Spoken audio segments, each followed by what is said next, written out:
Muitos são, com alegria, um produto da Reforma Protestante. A Reforma foi aquele período da história que começou no início do século XVI, um movimento que teve múltiplas influências e cuja data exata de início pode ser debatida. Durante esse tempo, a Europa foi transformada de forma radical, socialmente, economicamente e politicamente, mas, acima de tudo, espiritualmente.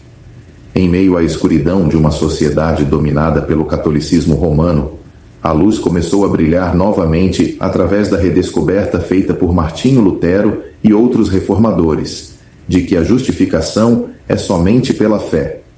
Os 5 solas, que frequentemente usamos para resumir os princípios da Reforma, continuam sendo verdades fundamentais que devemos preservar até hoje.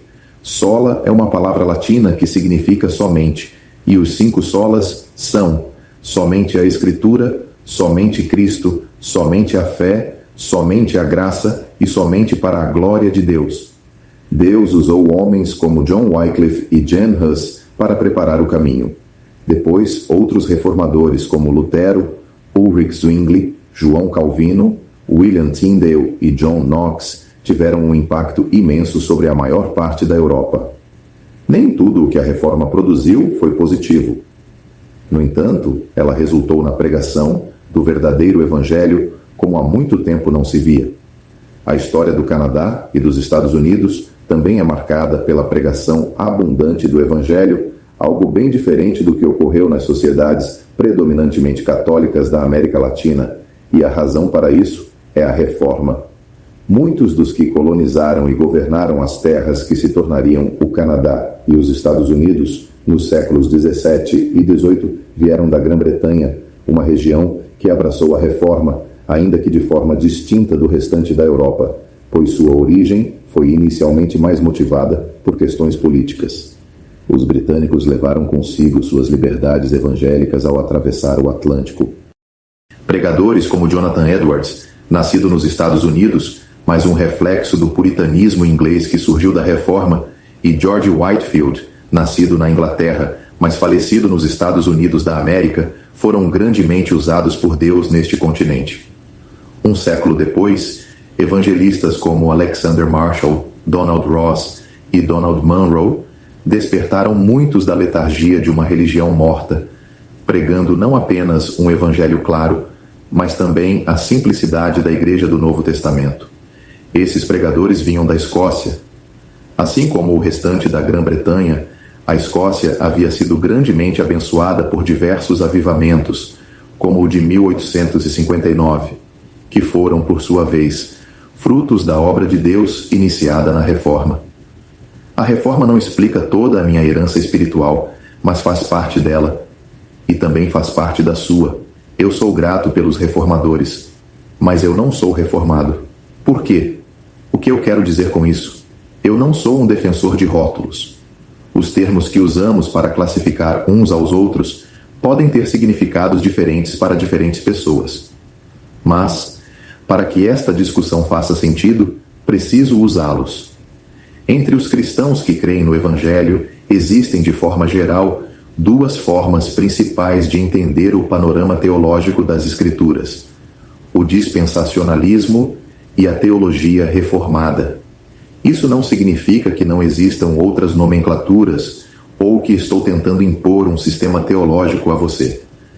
Mas a Bíblia é um livro coerente, projetado para nos ajudar a entender os propósitos de Deus ao longo das eras, assumindo-se que cremos na inerrância das Escrituras, ou seja, que toda a Bíblia é a palavra de Deus e não há contradição nela.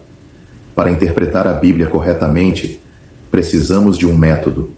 Cristãos sinceros e fiéis, dependendo das suposições que fazem e do ensino que receberam, normalmente se alinham com um desses 2 grupos. Dito isso, seja qual for a estrutura teológica que nos influencia, precisamos estar sempre dispostos a deixar as Escrituras ajustarem nosso pensamento. Isso não significa que todo mundo se encaixa perfeitamente em uma dessas categorias.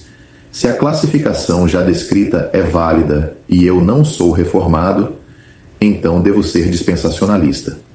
Mas até mesmo dentro do dispensacionalismo, existem diferenças significativas. Um exemplo disso é John MacArthur, que em muitos aspectos é um claro dispensacionalista, mas que também se alinha a teólogos reformados por causa de sua forte inclinação calvinista e de sua crítica a algumas formas extremas de dispensacionalismo. Então, por favor, não me coloque em uma caixa fechada. Outro termo frequentemente associado à teologia reformada é teologia do pacto. Alguns chamam isso de teologia da substituição, mas esse termo pode ter um tom pejorativo. Neste contexto, usarei o termo reformado, englobando a teologia do pacto. O calvinismo também é associado à teologia reformada, mas os dois termos não são idênticos. Dentro do dispensacionalismo, por exemplo, existem calvinistas e não calvinistas, embora os não calvinistas sejam mais comuns. Por outro lado, quase todos os que seguem a teologia reformada também são calvinistas. Neste momento, alguém poderia perguntar: por que não falar apenas sobre por que sou dispensacionalista? Sim, há valor em simplesmente explicar o que se crê, mas também há momentos em que é necessário expor o que se entende como erro. Por isso, eu escolhi destacar a palavra reformado.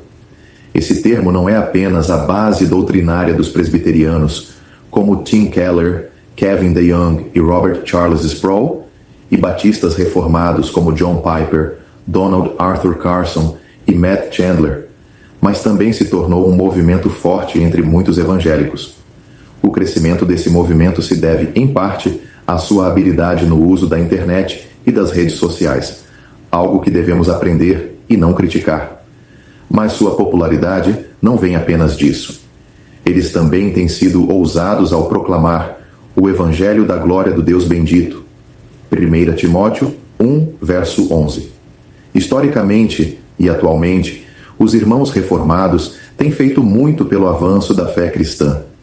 Eu leio seus livros, aprendo com eles e sou grato pelo seu trabalho. Mas, mesmo assim, eu não sou reformado. Por quê? O que há de errado com esse movimento?